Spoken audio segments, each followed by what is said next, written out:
My name is Brandon Moore. I'm 42 years old, live in a quiet suburb just outside Charlotte, North Carolina, and for most of my adult life, I believe in building a future, not just surviving one. I work in residential construction, modest, honest, sometimes thankless, but it paid the bills, gave us a decent home, and for the longest time, I thought it gave us stability. I met Claire at a wedding 15 years ago. She was everything I wasn't: elegant, sharp-witted, charming in a way that made people lean in closer just to hear her speak. I was just the guy checking the structural integrity of the venue. But she smiled at me, and that was it. Somehow we clicked. Oil and water that never separated. We got married 2 years later. Claire's mother, Lorraine, never liked me. She smiled like she did, sure, but behind her lipstick grin was judgment so thick it could stop a train. I was the contractor who wasn't good enough. I didn't have the pedigree, the degrees, or the yacht club etiquette.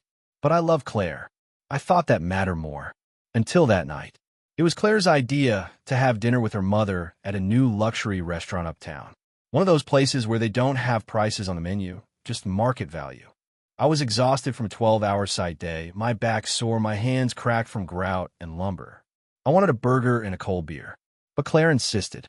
"You never make an effort anymore," she said, adjusting her earrings in the mirror. "Just one night, Brandon. Please." I should have known something was off from the moment we walked in. Lorraine was already seated, champagne flute in hand, her red nails drumming on the table like a countdown. Claire wore a new dress, one I'd never seen before, and heels she usually only brought out for weddings or photo shoots. They both kissed cheeks like actors in a stage play. We sat down, and the waiter hovered like we were royalty. They ordered the most expensive items on the menu without blinking: lobster tails, caviar, imported wine. I went with steak and water. Not because I couldn't afford more, but because I didn't like the tone of the night. Something in the air felt rehearsed. Halfway through the meal, Lorraine leaned forward and said, "So, Brandon, are you still laying tile? Or have you moved up to drywall yet?" Claire chuckled into her wine glass. I kept my composure. I always did. When the check came, Claire didn't even glance at it. She slid it toward me with a smirk. "I forgot my purse," she said lightly. "You drove us here," I replied. She raised an eyebrow. "So?" I looked at the bill, $742.63. "I'm not paying this," I said calmly. The table went silent. Claire stared at me like I just slapped her. Lorraine scoffed loudly. And then Claire did the unthinkable. She picked up her wine glass, red, full, and threw in my face. The restaurant gasped in one collective breath. "You either pay the bill, or this ends right here," she hissed, standing up. I wiped my face with a napkin, heart pounding, jaw clenched. My shirt was soaked in Merlot, my pride stinging more than the wine in my eyes.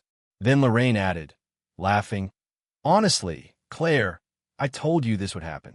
He was never built for this kind of life." And that's when something inside me snapped, not with anger, but with clarity. I didn't argue. I didn't shout. I stood up slowly, handed the waiter my card to cover my own meal only, and turned to my wife. "I hope the show was worth it," I said quietly, "because it's the last one I'll ever attend." Then I walked out, not knowing the full storm I just stepped into, not knowing what secrets would be uncovered, not knowing that someone had been trying to contact me for weeks, and that message was sitting unread in my email inbox. The morning after that disaster at a dinner, I sat on the porch alone, watching the sunrise bleed through the pine trees like spilled paint. My face still stung from the dried wine, but my chest hurt more. Not from the embarrassment. God knows I've eaten worse in life. But from the sharp realization that something in my marriage had shifted a long time ago, and I'd been too busy, too loyal, or too stupid to see it. Claire didn't come home that night. No message. No call. Nothing. I wasn't surprised. But what did surprise me was the notification on my phone, a name I didn't recognize, tucked inside the spam folder of my old email account, the one I barely checked anymore. Subject: "You deserve to know the truth. I'm sorry it took me this long." The email was from a woman named Rachel Burke. No picture, no pleasantries. Just a few simple lines that cracked the surface of my world. I don't know how else to say this, Brandon, but Claire isn't who she says she is. I tried to stay out of it. I really did. But I saw something I can't unsee. and I think you need to know. If you're willing to talk, call me. I'm not asking you to believe me yet, but I can prove everything. Attached were 4 photos. One was blurry, taken from what looked like a parking garage. Claire, my Claire, was sitting in the passenger seat of a sleek black Lexus, laughing. The man beside her had his hand on her knee. And that man was Jordan Fields, Claire's ex. The one she swore had moved to California. The one she said ghosted her after college and never looked back. The second photo showed them entering a boutique hotel in Asheville. The third, them having brunch the next morning, sunglasses on, heads tilted close like they'd just shared secrets the night before. The fourth was the one that knocked the breath out of me. It was Claire, sitting on the same patio I built with my own hands 2 years ago. On my birthday, wearing the same dress she wore to my celebration dinner. But Jordan was there too. He had his arm around her waist. I didn't remember him being at that dinner, because he wasn't. Claire had told me she was running late from work that night. She came home, changed, and met me at the restaurant like nothing happened. And now I knew why she was late. My hands trembled as I clicked the number Rachel had left. She answered on the second ring. Brandon. Her voice was cautious but sincere. Southern, maybe Georgia or Alabama. She sounded nervous. Who are you? I asked, my voice flat. I'm Jordan's ex-wife, she said, and I've been dealing with the fallout of their lives for years. I sat down slowly, blood draining from my face. She continued. I didn't want to get involved. I had every reason to just move on.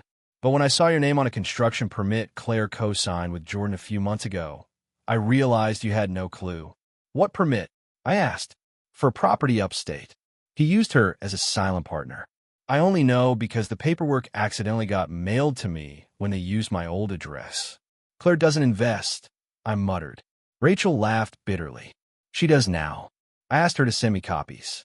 She did, scanned PDFs with both their names. Signed and notarized.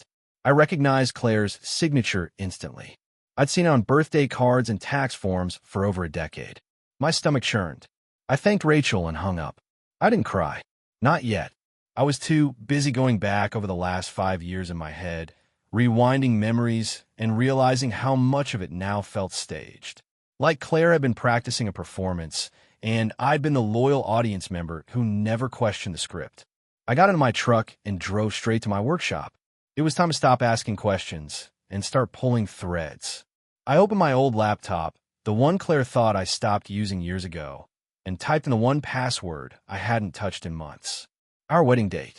It still worked. Within seconds, I was in, and what I found in that email account broke something inside me. Photos, voicemails, conversations she thought I'd never see. But the worst? A single forwarded email Claire had sent to Jordan 6 weeks ago.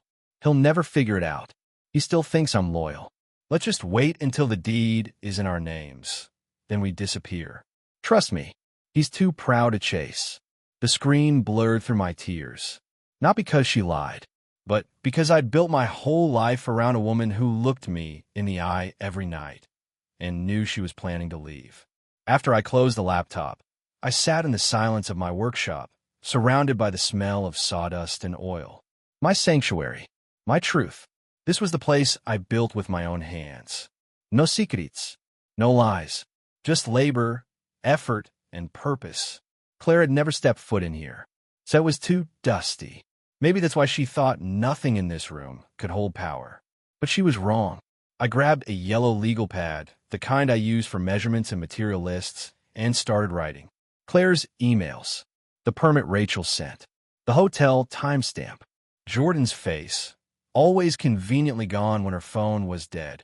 I needed more. If this was going to end, it had to end my way, quiet, deliberate, undeniable. I'd seen what loud endings looked like. I just lived through one in that restaurant.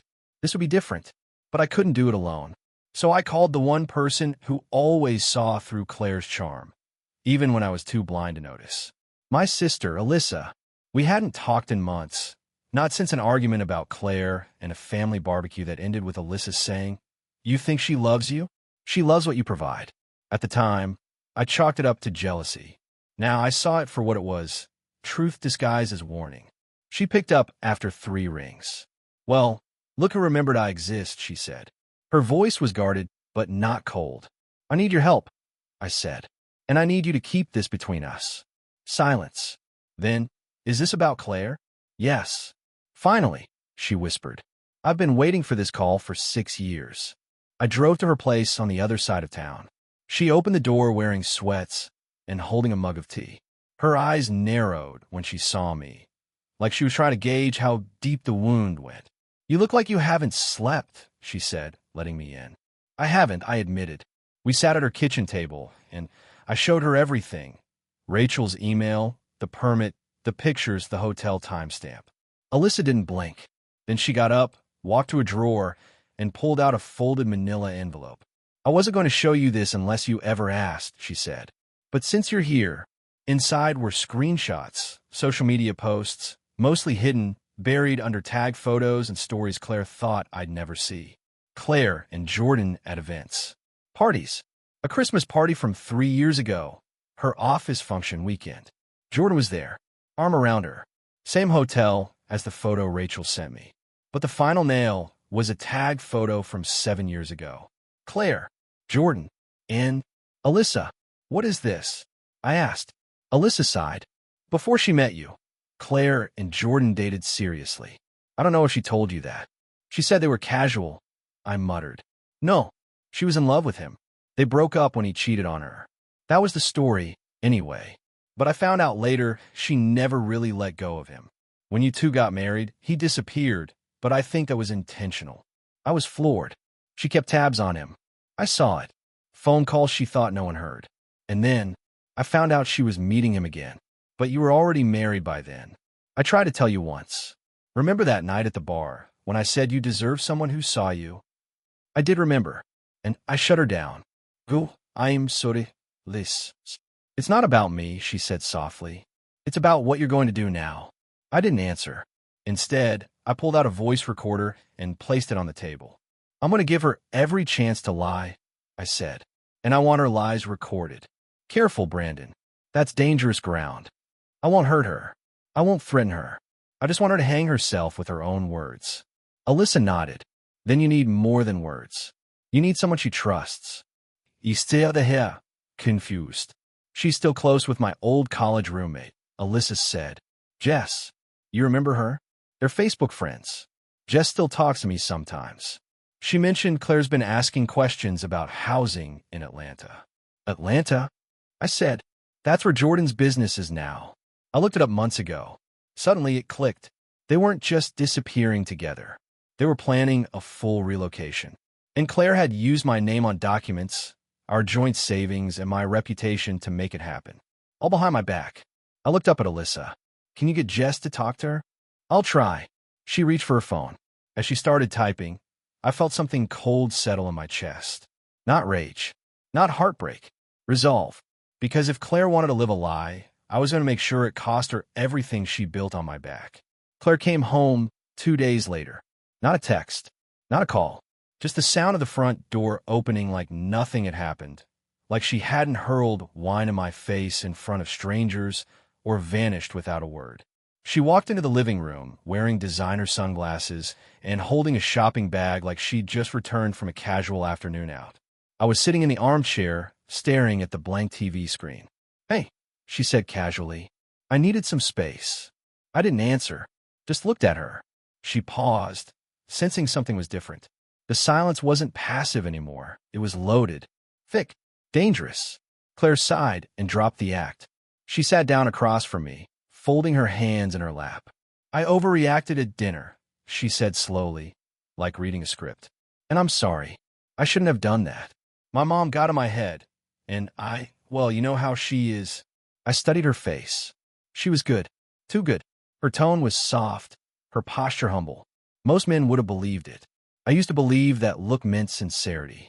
But not anymore. I want us to move forward, she added. I think we just lost touch a little. Got too caught up in work and life. Maybe we should take a trip. Just the two of us. I raised my eyebrows. A trip? Yeah. Get away. Reset. We've always been good when we're away from everything. I could almost hear Jordan whispering that suggestion into her ear the night before. She wasn't here to apologize. She was here to smooth it over. To buy time. To keep me from looking deeper. Because the deed transfer wasn't final yet. Because her name on that permit wasn't officially tied to mine until next week. Because she still needed me to stay blind for just a little while longer. And I was going to let her. Okay, I said slowly. Let's go to dinner first. Talk things through. Her eyes lit up. Just a flicker, but I saw it. Sure, she said, surprised but pleased. There's a place I've been wanting to try, I added. I'll make the reservation. She smiled like she'd won something. Sounds perfect. She didn't notice the small black recorder in the bookcase behind her. Didn't hear the slight hum of my sister's old phone, hidden under the couch cushion, running a live recording straight to Alyssa's backup drive. I kept the charade going. That night, I booked a dinner at a quiet Italian place on the edge of town. Not flashy, not expensive, just intimate. Claire dressed to impress, wearing a new red dress and heels she only pulled out when she wanted to play the part of devoted wife. She even looped her arm through mine on the way to the car. I played along. We ordered wine. She talked about redecorating the living room. I nodded and smiled. Then she leaned in with that fake serious tone she used when manipulating the conversation. I've been thinking, she said, swirling her glass. What if we refinance the house? I know it's sudden, but I've been talking to someone who says we could roll that money into a rental property. In Atlanta. I smiled inside. There it was. Atlanta? I asked innocently. That's kind of far. Yeah, but it's a hot market, she said quickly. It's a smart move.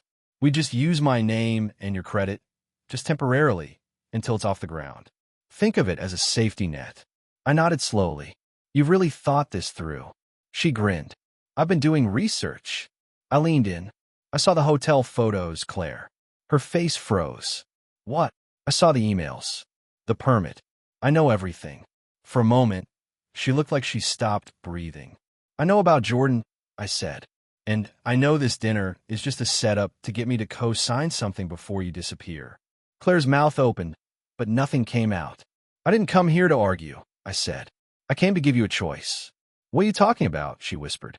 I've already filed with a lawyer, I continued. I haven't signed anything yet, but I will. And once I do, every account you've touched will be frozen. Every name you've used will be investigated. That investment property? You'll be liable for everything. And Jordan? He'll be exposed. Her eyes darted to the table.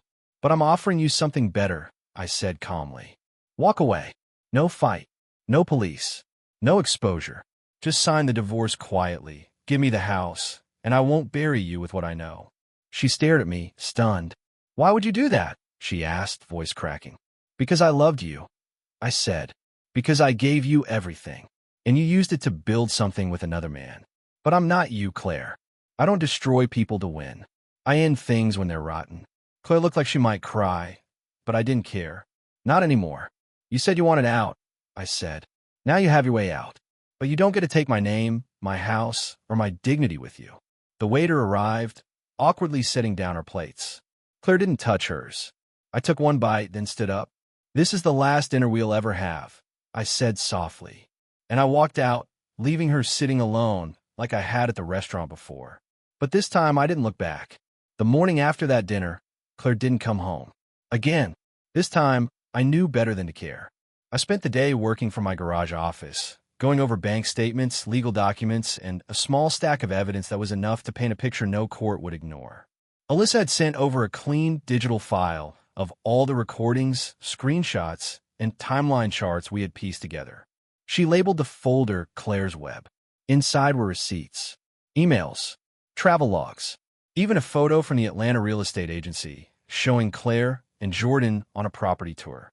She wore sunglasses, but you couldn't miss the hair or the diamond necklace I gave her on our 10th anniversary.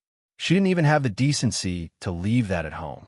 At noon, I met with my lawyer, Dean Martinez, a sharp, no-nonsense man in his 50s who'd seen every kind of marriage fallout known to man. He leaned back after reviewing the evidence. She tried to set you up for financial entanglement and disappear, he said. She was going to pin the mortgage debt on me, take the investment property under her LLC, and move out of state with her ex. Dean whistled. That's not just betrayal, Brandon. That's fraud. I nodded. I'm not interested in destroying her, Dean. Just taking back control. He looked at me for a long moment. Then he smiled slightly. We'll file a protective order on your accounts. We'll halt the title transfer. I'll also recommend a forensic accountant. But the best part, he tapped the folder. This is gold. If she contests anything, we'll take it to court, and she'll walk away with nothing. And if she signs quietly? I asked. You keep the house. We split the assets as you choose. But I'd recommend giving her a timeline. Force the decision before she thinks she has wiggle room. I nodded. Later that evening, Claire finally returned. This time, she didn't come in dressed up. She looked tired, rattled. Maybe Jordan had started to panic. Maybe she saw the walls closing in. Either way, the confidence from before was gone. I know you're angry, she began as she stepped inside. And I know I've made mistakes. I kept my arms crossed. Mistakes? She winced. Okay, I messed up, but it's not what you think. It always amazed me how far someone would go to avoid just telling the truth. I was confused. Jordan reached out to me months ago. It was stupid. I was emotional. Don't, I said calmly. She froze. I have everything, Claire. The emails, the recordings, the signatures, even the timeline of your trips. Don't stand here and insult me by pretending this was an accident. She went quiet. I continued. Dean's drawing up the papers. You'll have them tomorrow. Sign them, and you walk away without a legal battle. Her jaw clenched. And if I don't? I met her eyes. Then I expose everything.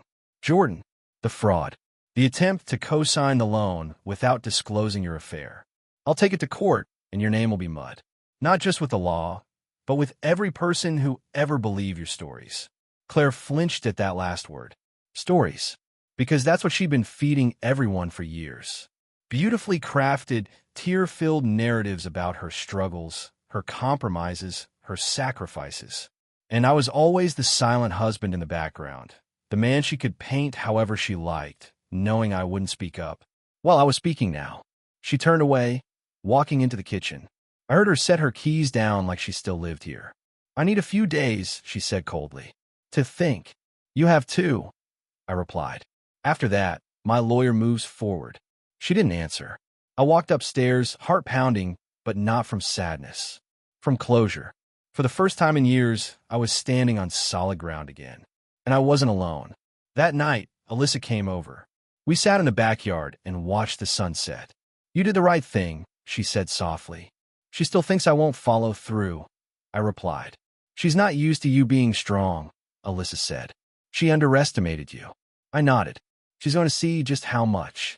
Claire signed the divorce papers 2 days later. She didn't look at me when she handed them over. Just slid them across the dining table like it was a contract for a subscription she was canceling. No words. No tears. Not even the fake remorse she was so skilled at performing. But I knew better than to believe that was the end. Something about the way she left the house, too calm, too controlled, told me she wasn't finished. And I was right. 2 weeks passed. I kept my distance. Dean handled the rest, dividing the accounts, halting the fraudulent property deal, and filing a financial injunction that froze any remaining funds Claire had funneled through our joint accounts. I moved back into my workshop for a while, repainted the walls, gutted the kitchen, reclaimed every space she'd once made hers. I deleted old photos, boxed up her things, and gave myself permission to stop mourning a woman who never really existed. Then, just when I thought the dust had settled, I got a call. Not from Claire. From Jordan's wife. Yes, his current wife. Her name was Marissa Fields. Turns out, Claire wasn't just the other woman. She was one of several. I hope you don't hang up, Marissa said, her voice tight and furious. Because I think you deserve to know the man who blew up your life also tried to do the same to mine. I didn't hang up. I listened. Marissa had been married to Jordan for nearly 9 years. She knew about some of his affairs. She'd even forgiven him once a long time ago. But when she found Claire's name in his hidden phone account, she knew something was different. He was planning to leave me for her, Marissa said. Move to Atlanta. Start a new business using some investment money that I now know was stolen from my family's trust. The pieces came together fast. Claire and Jordan were never soulmates. They were just users, clinging to each other for money, image, and power. Two con artists in designer clothes. And now they'd both burned everything down around them. Marissa was preparing to press charges. Fraud, identity manipulation, theft, and she wanted me to testify. I agreed, but what I didn't expect was what came next. A few weeks later, as I was pouring concrete for a client's patio, my phone rang again. It was Dean. "There's something you need to see," he said. He forwarded an email that had just come through from Claire's new lawyer, apparently not the same one she'd used for the divorce. The subject line read, "Request for mediation, property reconciliation." Attached was a formal request.